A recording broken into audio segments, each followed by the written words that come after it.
Hello, everybody. Welcome one, welcome all, and welcome back to the Believe in Iowa State podcast. I'm your host, Tyler Carter. And I'm your host, Cody Vanciolo.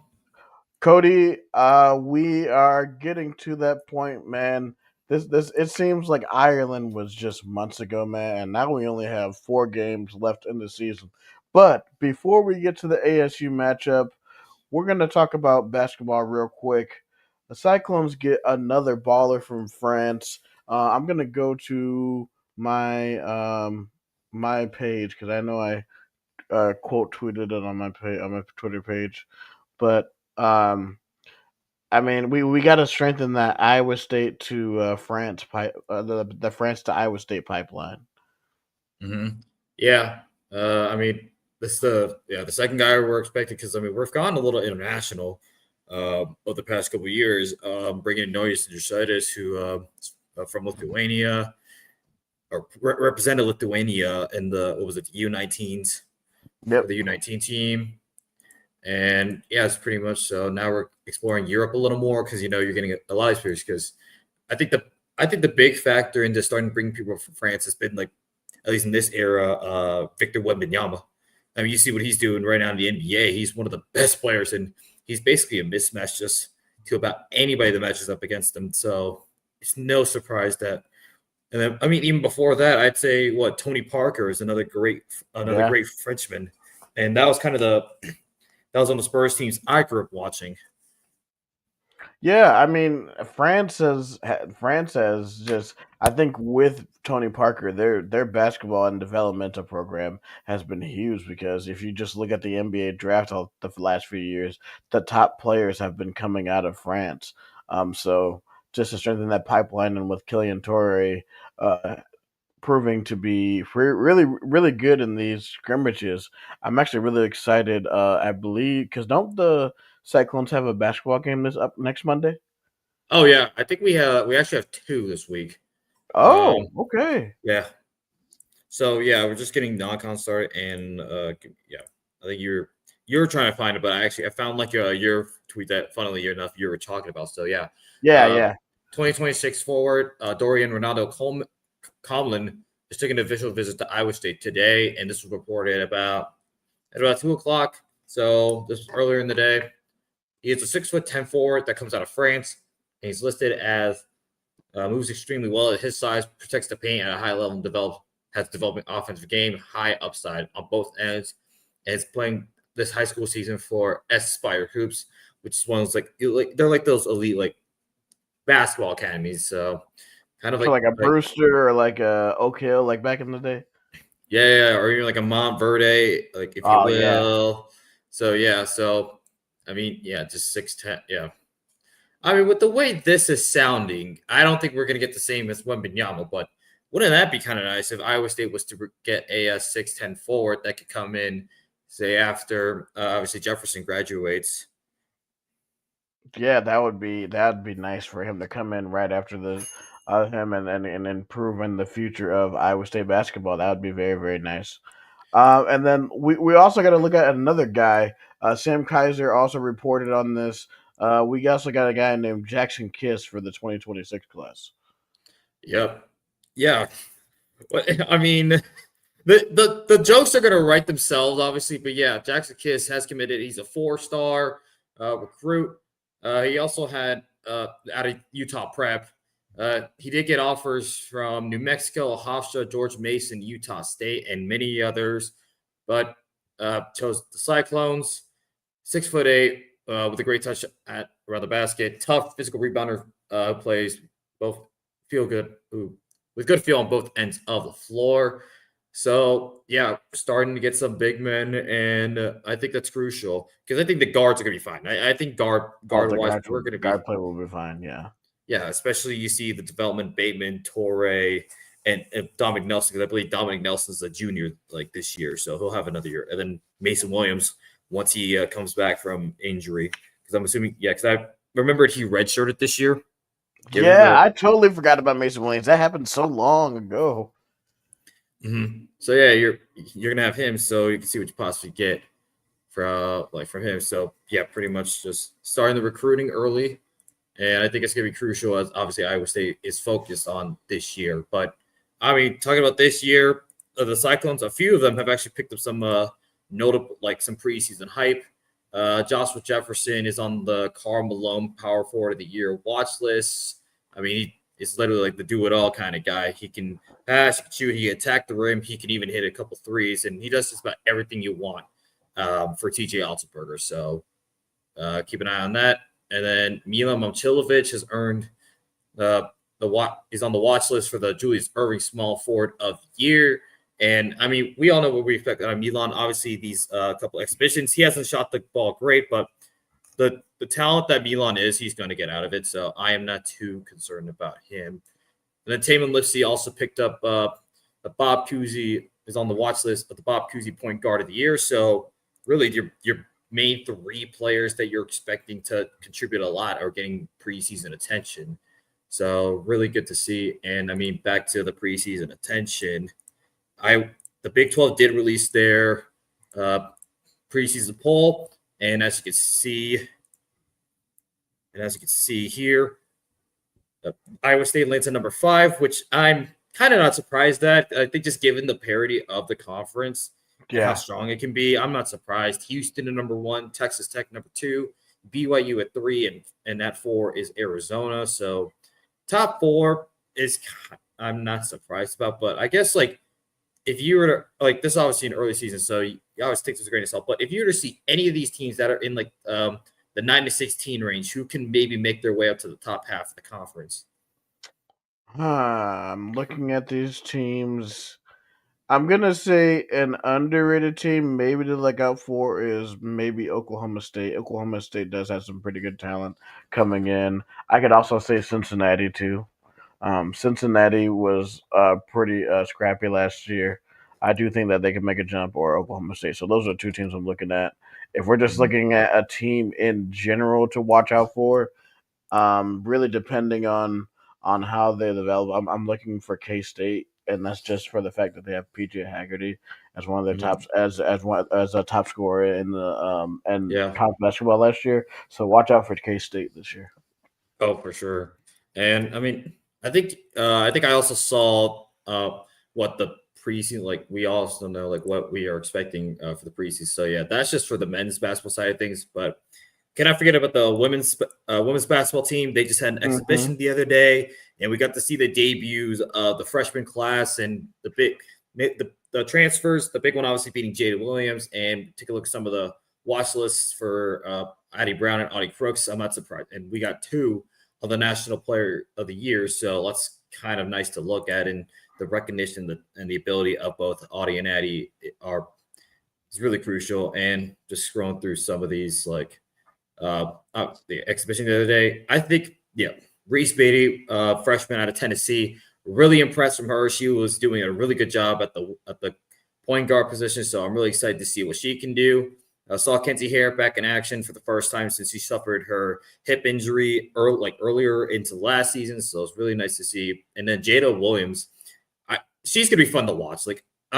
She's gonna be so much fun to watch because the way she attacks the rim and defends, it's so fun. And that's one thing I also saw at the scrimmage the other day. The defense was like obvious. Granted, it's an exhibition against UW Oshkosh, so can't take too much out of it. But it's just nice to see the effort there, whether it was Jada Williams just playing full press coverage, or even eventually Pollock. Basically, she was basically looking like Taman Lipsey, getting past deflections and a couple steals, which were really nice. So if we could see more like defense like that, then I think that'll set up pretty well for the women's basketball team. So basketball may be a fun time around Hilton Coliseum this winter. But I mean, you're talking about defense. I got to shout out Iowa State women's volleyball team. Last night they had a sweep against number 18 Baylor, and one of the big things that jumped out to me was libero Rachel Van Gorp with 25 digs in 3 sets, which is really impressive. So she's been one of the best pieces of this Iowa State women's volleyball team. And we've gotten some impact as well from the freshman class, and Leah Goolsby, outside hitter out of Kansas, and middle blocker Reagan Hanfeld out of Ankeny, Iowa. Talk about Rachel's Van Gorp stats. She had Yeah, 25 digs in 3 sets, 0.134 opponent hitting percentage. So the opponent's not really able to attack. She's just doing a great job defending the floor. And then 0 reception or service errors. So that's what you want out of your libero. And then for the freshman, Reagan Hanfeld, she had 9 kills at about a 0.47 hitting percentage, which is really good, even for like a middle blocker, and no errors. And she had 6 like blocks as well. So really good day for the volleyball team. And I mean, dare I say, this is going to be this whole like week stretch of playing 3 ranked teams is going to be huge. They also took the loss to number 24 Colorado, but they did get number 18 Baylor. And tomorrow they're going to host number 6 Arizona State. And if Iowa State can win that matchup, then I think it's going to be huge for Iowa State's tournament resume and potentially jump into the rankings because they're hovering like at around the 26 to 30 range in volleyball rankings. So they get the win over Arizona State tomorrow. It's going to be really huge. And for those that are in the local area in Ames, Iowa, it will be 6:30 p.m. So get there and support the volleyball team. And if you are watching the game on television, you can stream on ESPN Plus. So really support the women's volleyball team. They're having a really great year. All right, Cody. Thank you for those updates. All right, now we're gonna get into this football game. We're gonna take a deep dive into ASU and obviously the vibes going into this game. Cody, how are you feeling going into this ASU game? You know, I mean, after the BYU game, obviously feeling very disappointed and like just very frustrated is how the season's gone. But I think as we've gotten closer to this game, I actually can see it. Like, I think the team now knows that, like what they are fighting for. Like they're no longer fighting for a Big 12 title game. They're not worried. They shouldn't be worried about that. They just need to worry about getting confidence back. And I think this could potentially be a game where Rocco could play loose. The team can play loose, knowing that they don't have that pressure of getting back to Arlington on their shoulders anymore. And I think that's been the thing that has kind of Yeah. weighed the team down the past like few games. It's just trying to do too much to overcompensate for certain things, and that's resulted in them making a bad play here and there, not being able to convert it in the red zone, and just hoping to see something better, like just overall. And I think one thing that has been kind of hampering the team has been the kickoff game.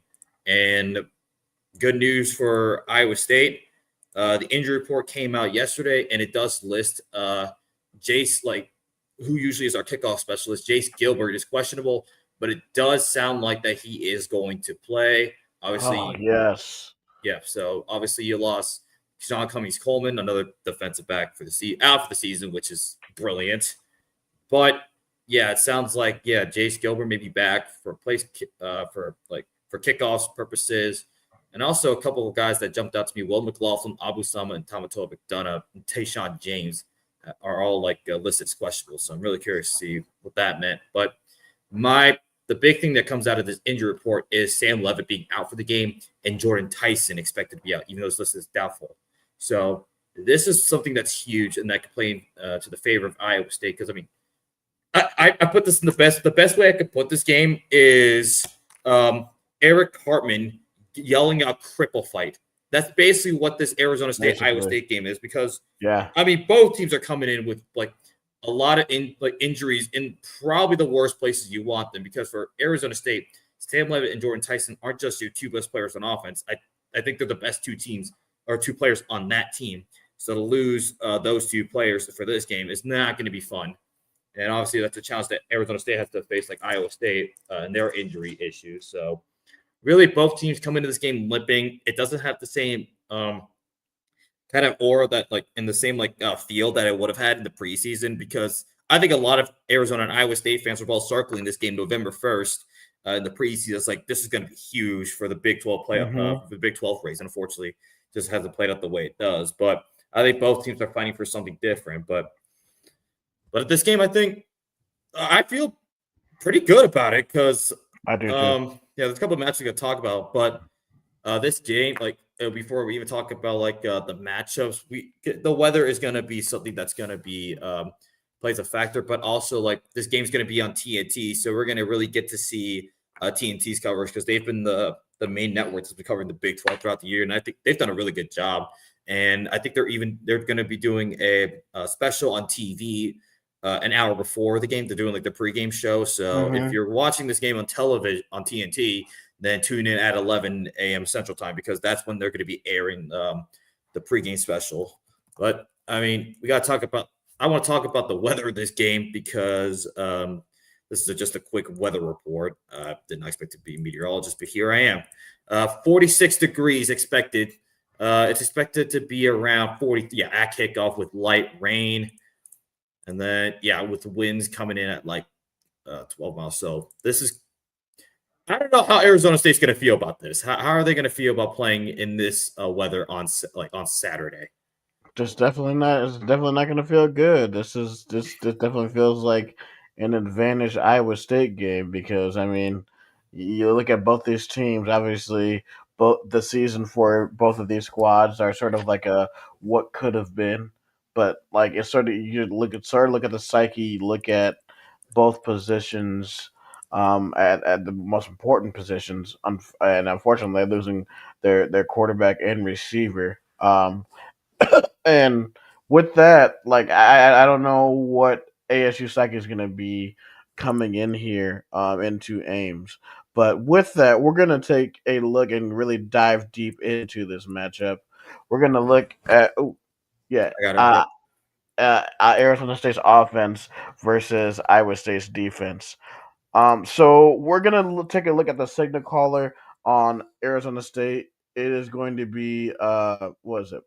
Jeff Jeff Sims. Simmons. Yeah, Yeah. Kenny Dillingham announced earlier in the week, I think it was in his weekly press conference, that Jeff Sims is expected to be the number one quarterback one for them. And I mean, we saw what he did against in limited play last week, and then the game against Utah. He did not look good.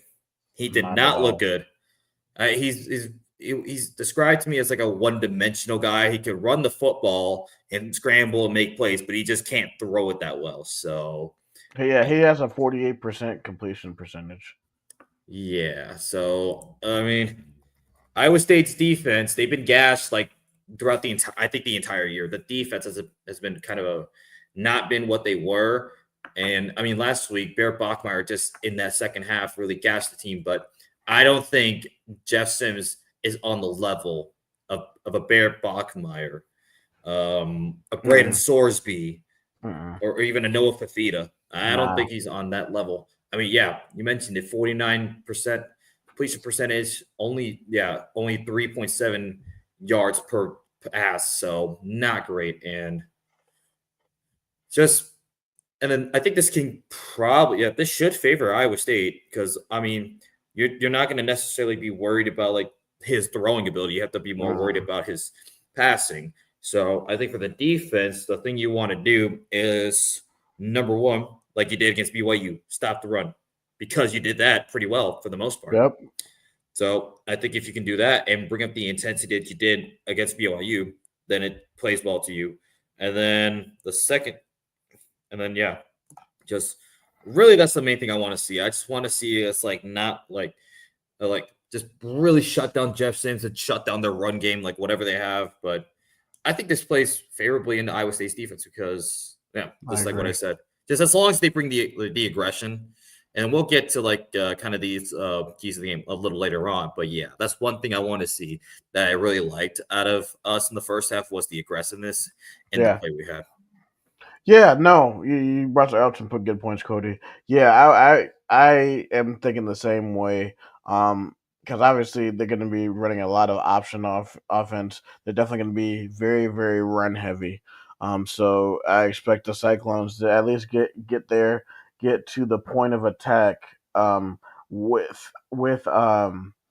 this offense for Arizona State. Mhm. So with that, we're going to go into the Iowa State offense versus Arizona State defense. Now, it does seem that Arizona State are missing some key guys on their offense.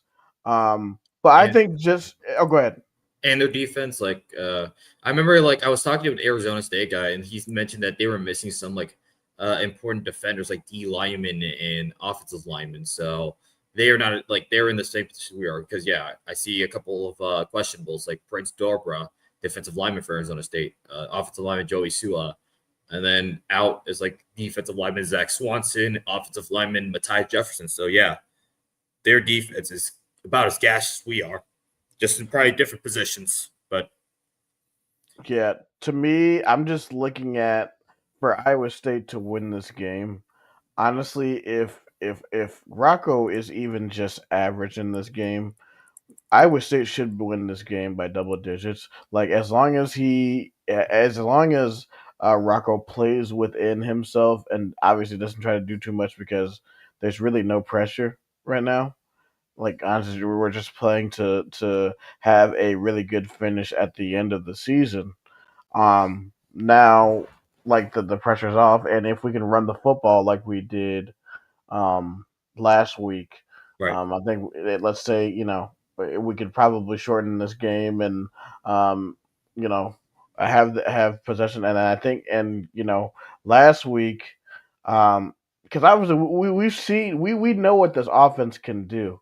Obviously, what I'm gonna say in one of my keys is just getting to the red zone or at least try to maybe I'm wondering if we see well maybe maybe if we see a more tight end usage in the red zone. I'd love to see that because it seems like we've been getting away from that the past few weeks. But seeing that would be really really cool. But yeah, on to our three keys to win. Cody, you can share your three keys first, and then I'll go next. So what do we need to do to win mm-hmm. this game?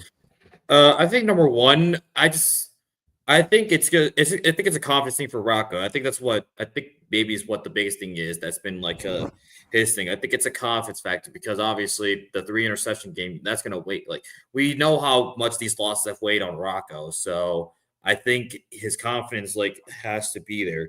Even though it has been there like the last like few games, I think that's got to be something we need to see. Is like he still knows that he's a really good quarterback for this Iowa State team. He's just had a rough stretch, and I think that's just what the job of like the coaching staff and all of like his teammates and himself is just to not like let like this like stretch really get into his head.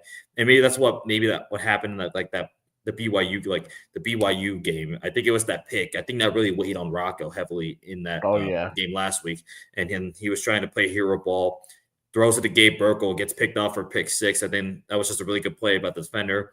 And then the third pick he had was just a desperation heave on 4th and goal after he had taken like a 20-yard sack on like to back him up all the way to like the 30-yard line or something. So that was just desperation. But I think we just got to see Rocco kind of like uh, get back to what he was earlier in the season and really like play loose because I think he's been playing a little too tight and that's led to mistakes. So right. yeah.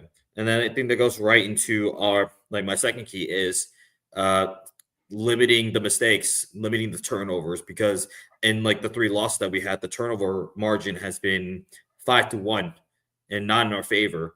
And I mean, if you look at the game as a whole, Iowa State played well for like 70% of the games. They Yeah. play really well 70%, 75% of it. It's just those like 25%, those few plays and the plays they have, like I think 90% of it, they do everything correctly. It's just that 10%, those few plays, they not only are mistakes that like you shouldn't make, but they're backbreaking mistakes. So it's just the Yes. mistakes and the timing of it has been really devastating for Iowa State. So if they can be able to, uh, I mean, I know a lot of people are tired of like talking about the margins, but that's truly what it is. It's just the It margins and the is. details and the execution. That's just what it is. If Iowa State can get back to executing the way they were and getting some of that confidence and that swagger back, they should ideally they should. I think I can see them probably winning by double digits. I agree. And then, yeah, my final key is just play loose. Like you're not going to Arlington. You don't have this weight on your shoulder, so you just got to go out there, play loose, get your swagger back. And I mean, with your kickoff team, like you now have probably your kickoff specialist back, so that can be improved. So just really getting your mojo back and suiting out to end November, like to end the football season strong, and like you could still realistically you can get 10 wins with the Yeah. bowl win because I'm looking like the schedule. Arizona, like all these games are winnable. Arizona State, TCU, Kansas, and Oklahoma State, and especially if you win against Arizona State, you can get some of that confidence back as you travel to the road against TCU. Right. Yes, exactly. Number one for me, yeah, is uh, yeah, get your confidence back, get your swagger back, Rocco. Um, I did watch a bit of the Mauser press conference and the Campbell press conference, but like it's just the fact that there still is like some like hope in that room that a lot of people it really hasn't like wavered. I will say that like this is out of any like coaching staff, I'd rather have this coaching staff. Obviously, they know that things this season isn't where it turned out to be, but yeah, play so have poise and play with confidence. I think honestly, it just takes one game to get your confidence back. Number two, yeah, like you said, winning in the margins. Like it sounds so like well, yeah, of course you got to win in the margins, but it's easier said than done. Like you said, we've been losing the turnover battle 5-1 the last three games, which is why we're 0-3 in these games. So, I mean, what we have to do in these games is execute, and once we get to the red zone, at least try to get I think we should definitely try to get the tight ends involved. Definitely, you think you'll see the tight ends more involved in this game, Mm-hmm. and like the receivers had a good showing last week too. Um, and I definitely would say just winning in the margins is number two. Number three is, and we're gonna have the same ones. Play loose, have fun, get that swagger back, and end this season strong. We still have a chance to win 10 games. We still have a chance to definitely get revenge on Arizona State. Definitely have a chance to get revenge on Kansas and finish this season strong. So with that, we're gonna go to our predictions. Cody, how do you see this game turning out? I think just the way like this is set, like everything is set up for Iowa State to have a really good game, and I think they're due for a bounce back. Like they're due to have a really good game because they're doing everything correctly. Right. They're doing everything correctly, like what you're supposed to do. You're playing well. You're moving the ball offensively. I think it's like what either 7 or 9 yards per play. Your run game is going so well, Mm-hmm. and it's just those few plays. Those few plays are not just backbreaking, but like they really, really break your back. So it's just a matter of that. But I think Iowa State, they're due to like break out of this. And I can see this honestly. Iowa State gets their confidence back, and I think they can win this game by double digits. Like the line is 7.5. This is a 12 p.m. local kickoff, which is a 10 a.m. kickoff for Arizona, like for Arizona time. So and it's going to be cold. It's like, yeah, like we saw the weather like 47 degrees. So that's not going to be a fun game for Arizona State. And I think I saw a tweet that said like this is going to be like the sixth coldest game they have played in the past like few years or so, or something like that. It was some stat about them playing in colder temperatures and among the top 10 coldest games they played in the past 30 years. But yeah, this sets up really well for Iowa State. And I could see Iowa State winning this game 34-21. Okay. Mine is similar. I think Iowa State gets back on track. I think they finish drives in the red zone. I also think that the fact that now they have that their kickoff specialist is back, they're gonna have to they have make Arizona State drive down the field, which means that eventually Sims is gonna have to pass the ball, which I think they're gonna force two turnovers. I do not think that we turn the ball over this game. So I think we win in the margins, and I think we win this one 31-21. Okay. All right. All right. So with that, we are gonna go and take a look at the Big 12 and national slate. In the Big 12, there is gonna be a big matchup this weekend. I'll share my screen so we can take a Oh, look at that. you've already got it up. I've already got it up. So Oh, okay. Never mind. yeah. So yeah. So for the Big 12, this is going to be. I'd say this is for the most part like relatively quiet from what I thought, but it's fine. Your 11 a.m. Noon slate outside of our game is West Virginia traveling to Houston. Houston's a 13.5 point favorite, so I expect the Fighting Willie Fritzes and Connor Wakeman to just continue rolling Yep. and pick up another win. West Virginia doesn't have much of a pulse, so Houston wins that game convincingly. Middle Florida travels to Waco to take on Baylor. Baylor's a 3.5-point favorite, and at this point, I think somebody said this. If Baylor doesn't win this game, it's for certain Dave Arena's going to get fired. Like we kept talking about, like, is Yeah. he going to be fired? Is he not going to be fired? But taking a look at Baylor's like slate after the expectations, yeah, losses at TCU and at Cincinnati, and losing by 3 scores. Ooh, and they got Utah the next week. Ooh.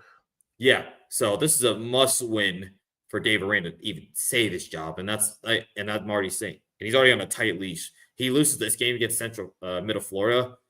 Yeah, I can expect him to leave, but I mean, this goes into question: like, do you really want him to leave? Because are you really going to fire him?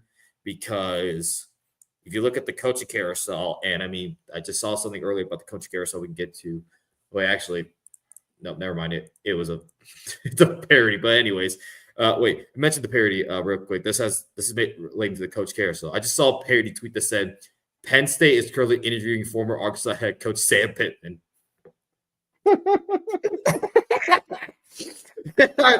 was like, wait, you know, I would unironically see that actually happening. Somehow, some way, Penn State would do that. But anyways, back to the Big 12. Yeah, this game is a must-win for Dave Aranda to even have a chance to save this job. No, definitely. He has to pull this one out against Middle Florida. So we'll have to see. The one I'm looking at is at 2:30 because man, what a game we have at Bill Snyder Family Stadium. Kansas State host Texas Tech at home on Fox at 2:30 p.m. Mm-hmm.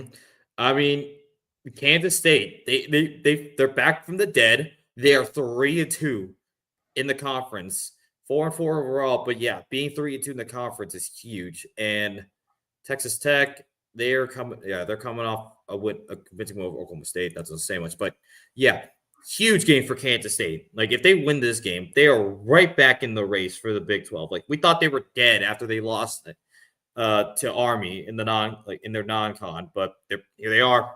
They're back from the dead basically, and they could put themselves right back in the race of the big to making it somehow back to Arlington with a win over Texas Tech, and Texas Tech is looking to do the same. They want to keep ahead of everybody else after taking that loss to Arizona State a couple weeks ago.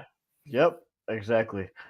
So K-State's finally playing like the team that they were predicted to be in the preseason.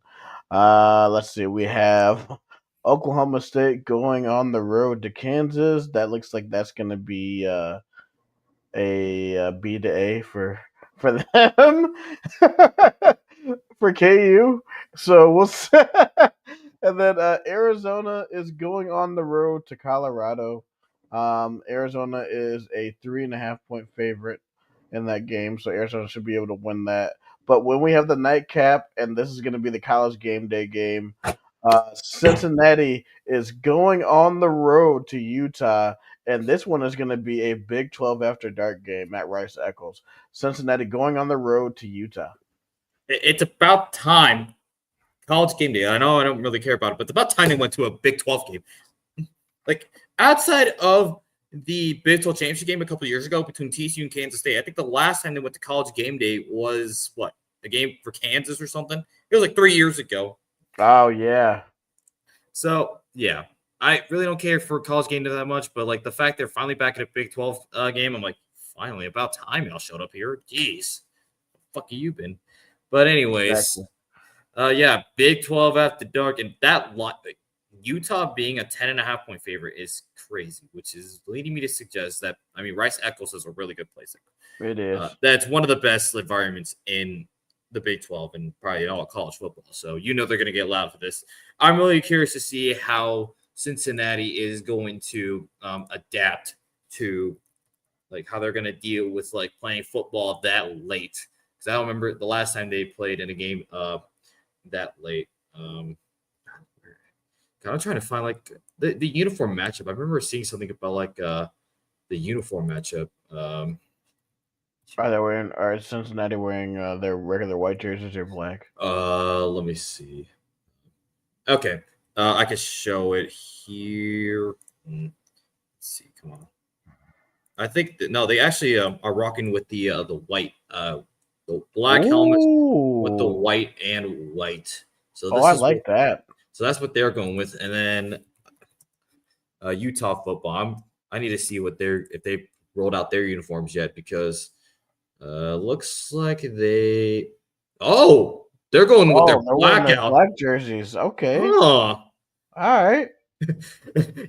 Somewhere Chris Hassel is pissed that a team is wearing their black jerseys at night because he doesn't like it. Because we saw because he I remember listening to two guys and he was pissed he's frustrated about teams wearing like their blackout uniforms at night because it's like you can't see anything. So that was kind of funny. Did they? I wonder if they asked Iowa for permission. Uh I don't know. I mean, I would assume that they would own, but I mean, we talk about uniforms. Got to go back to Arizona State because I'm trying to remember.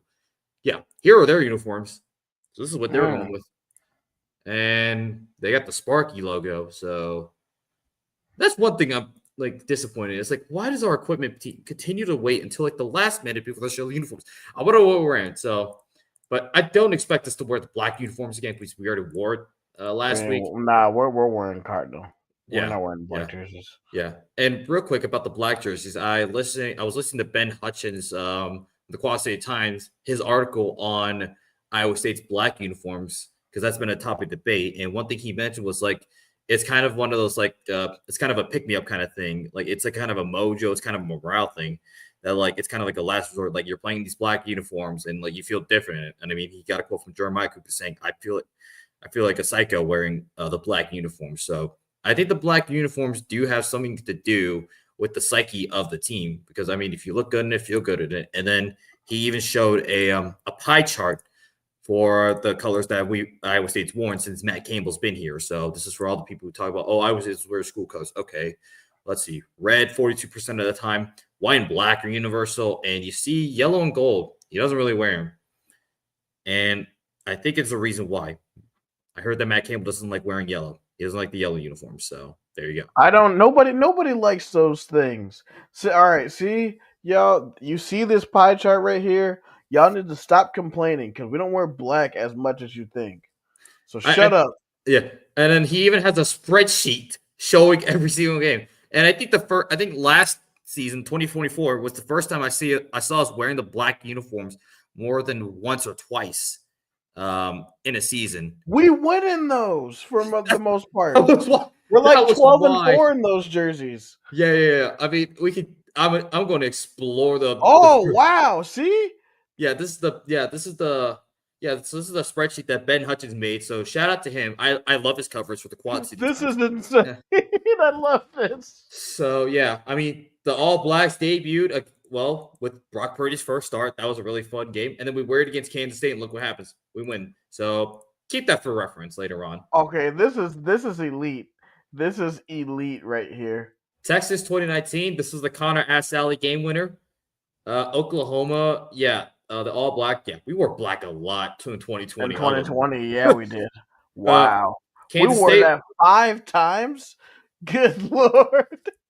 And then we wore it, and then we suffered our first loss in the Big 12 title game against Oklahoma because, unfortunately, but it's then because what's his name got knocked out in the first. Isheem Young got ejected in the first quarter, which I think was kind of targeting call. And Matt Campbell was pissed about that. So yeah, anyways. So on to 2021, we only wore twice. Texas. I think Texas is the victim. Kansas State and Texas so far seem to be the two victims of us wearing all black uniforms. Also, fun fact: the intro to our podcast is from that game. Oh, the Texas 21 game. Yep. Sensational. Yeah. So this year, this was just a bad year in general. Even if we were all black, this was just a bad year in general. So yeah, so that's where a majority of our losses, I think, came in. Was that? Let's see. Oh yeah, and we also lost to Kansas in it, but this one, but the legacy uniforms. That was funny. But Oklahoma State, we wore this in right. So yeah, and the 24. You see, 1, 2, 3, 4.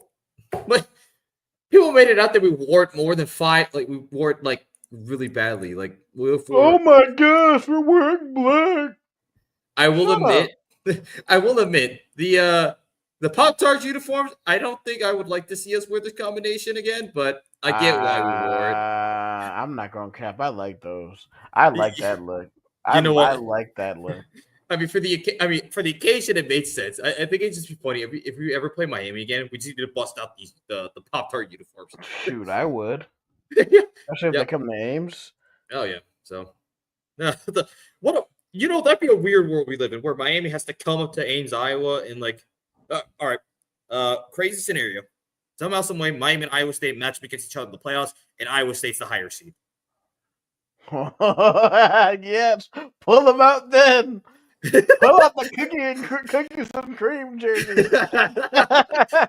Oh man, I can't believe we're talking about uniforms, but I mean, honestly, that's kind of a weird niche thing to talk about. But I mean, I guess that's the thing when teams don't really have much to talk about. I mean, it's uniforms, but hey, it's kind of a fun thing to talk about sometimes, just uniforms. But it's cool. But back to what we were talking about, talk about the Big 12 slate games.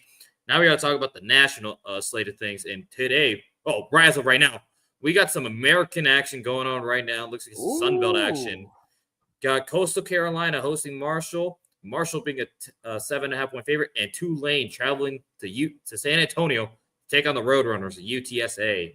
And Tulane is a 6.5-point favorite. So Tulane and the American, they're trying to keep up with Navy, who's really having a wow. Whoa, Navy is killing. Wow. Yeah, you want to talk about that? Yeah, here you go. Their closest game was Air Force and Temple. Outside of that, they're at North Texas tomorrow?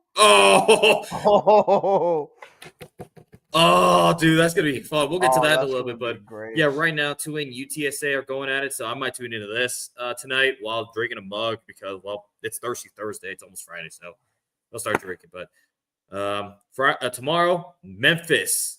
It's traveling to Houston to take on Rice. They're a 13.5-point favorite. And then we got probably the sicko game of the week. I saw Sicko's committee put out their sicko watch alert or whatever. They highlighted North Carolina Syracuse as the number one most sicko game to watch. The over under is 44.5. Yeah, that's the ultimate sickos game. We are reaching like 2023 Iowa levels of this, and I will admit, and I can't believe that Iowa somehow has a better offense than either North Carolina or Syracuse. But here we are. I mean, yeah, they're averaging over 31 points a game now. So, I mean, granted, I'll talk about their schedule later. Like they're on a I want to take a look. Like they're on a bye this week, right? Yeah, they're on a bye this week, but I have to talk about their schedule real quick. I know I hate it because I want to hate it. Like, take it with a grain of salt because this is who they played. Outside of Indiana and us, they really haven't played the best of competition. But this stretch certainly is going to be. So they are hyped up for this game. Did you see Phil Parker in his presser talk about he quoted like Oregon's defense as being well funded, and knowing Dan Lanning, he's going to spin that in a way that motivates the team to be pissed off and want to kick their ass because we saw this happen. Oh, please let it. Oh man, if they get destroyed at home, I need that. I need that in my life. Oh, bro. Yeah. Yeah. So we'll get to that next week when that game is closer. But we got to talk about Saturday. Penn State limps into Columbus to take on Ohio State. Ohio State's basically a 20-point favorite. So I expect this. Thanks for coming. Yeah, thanks for coming. Collect your L on the way as you pass go. And yeah. So, anyways, 11 a.m. also in that window. Number 9 Vanderbilt travels to Austin, Texas to take on the Longhorns. This is going to be a great game. Diego Pavia, man, on the road, like he struggled against Alabama in a spot like this in a ranked versus ranked matchup. But let's see how they do against Texas because, man, if Vandy wins this game, they're going to be 8-1. Oh, Vanderbilt to the playoff is like sounding like a fever dream because after that they get that schedule is barbecue chicken. And then Holy crap! Tennessee, that game's gonna be really fun to look out for. That Tennessee game's gonna be fun to look out for. Oh my gosh! That's gonna make that veritable Tennessee game really intriguing. Um, more ranked teams. Number 10 Miami travels to SMU. I saw that this is the first time this year that the Hurricanes are leaving the state of Florida for a football game. Yeah, that's how the schedule usually crumbles for them. They don't really leave the state of Florida much. Yep, and they still crumbled anyways against Louisville, but I digress. Let's see. Rutgers, Illinois.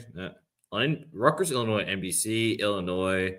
I mean, this one could be a little interesting. I may not tune into this.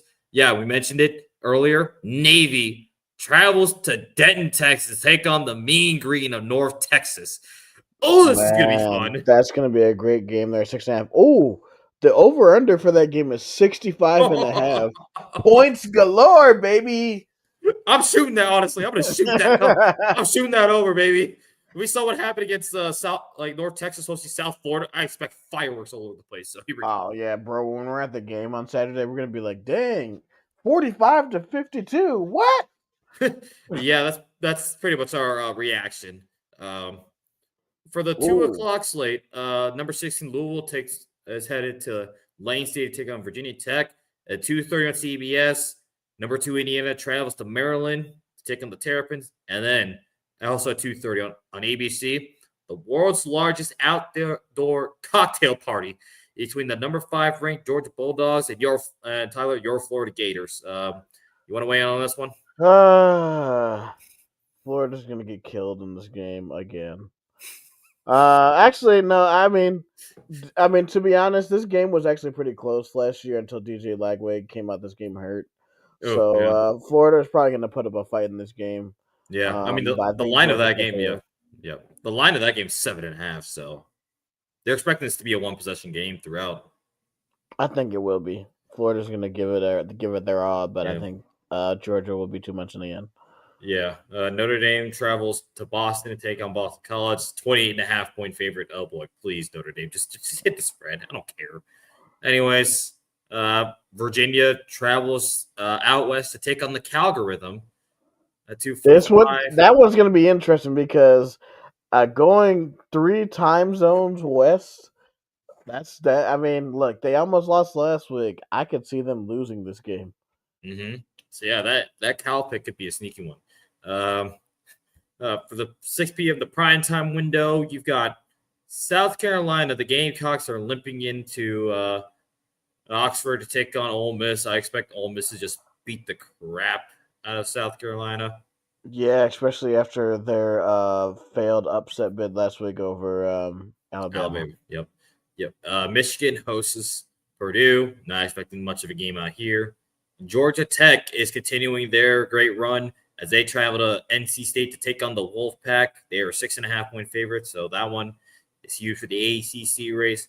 And then at 6:30 as well, number 18 Oklahoma heads into Neyland Stadium at night to take on the number 14 Tennessee Volunteers. And a thing about Tennessee when it comes to November, they go dark mode. I mean, you've definitely seen their jerseys, so I think I could show you here real fast. Let's see if they show it. Yep, right here. So Ooh, I like those. I like mhm. those. I will say Tennessee does it looks really good. Their dark their black jerseys are really good. Something about black and orange. It just works well. Yep, and it's Halloween weekend. Well, especially tomorrow, as you can see from our background, we have the Hmm. dancing skeleton, and some jack o' lanterns. Yeah. All right. So yeah, continue spooky weekend. The the the Trojans of Southern California travel to Lincoln, Nebraska, and Nebraska to take on the Cornhuskers. And I saw Nebraska's jerseys, and oh my god, they're copying our shit. Come on, like you see their jerseys too? They did the black and white just like us. Boy, let me see. Uh, let's see, stop screen. Yeah, come on. Yeah, so this is what they're rolling with this week. Copy. Well, they're Come on, man. copying, Come on, man. Like, come bro. on, bro. Like, they gave us all this crap about like I think they were one of the teams that gave us crap about like the all black, and then they do this shit. Like, come on, Are you sick, man? like, come on, boys. The Spider-Man meme. No. It's the Soldier Boy. It's the Soldier Boy clip. He got my whole fucking flow. Word for word. Drake. Drake. That's pretty much what this is. And speaking of Nebraska, you see they just extended Matt Rule as well. Yeah. So I don't know if he wants to. Yeah. So I may actually tune into this game just to see how like how it actually looks like. I don't know why, but I might just hate and watch Nebraska just for this reason. The fact they're wearing these black uniforms, like, shut up. Now you can't give a shit for wearing like the black and white uniforms when you just did the exact same thing as we did. But anyways, yeah, and then after that, I mean, That is that. Now, if you want to talk about a sicko game, Wake Forest at Florida State is a sicko game. All right, man. Hey, I think I got the Disney Trail bundle. I might just, or at YouTube TV, I might just sit and watch that sickly. And I'm just I don't know who I'm gonna hate watch, but I'm gonna probably hate watch Florida State just so I can laugh in their face even more. Also, if you really are a sicko, you watch that game at 9:30 where Hawaii goes to San Jose State. Dude, the sicko watch. It's a beauty. It's a beauty, man. We're getting to that point, and then it's November, so it's almost Maction season for weekday games, like Tuesday night games. So get ready for Maction season, people. All right, guys, we're gonna call it a day today. Thank you guys for tuning in.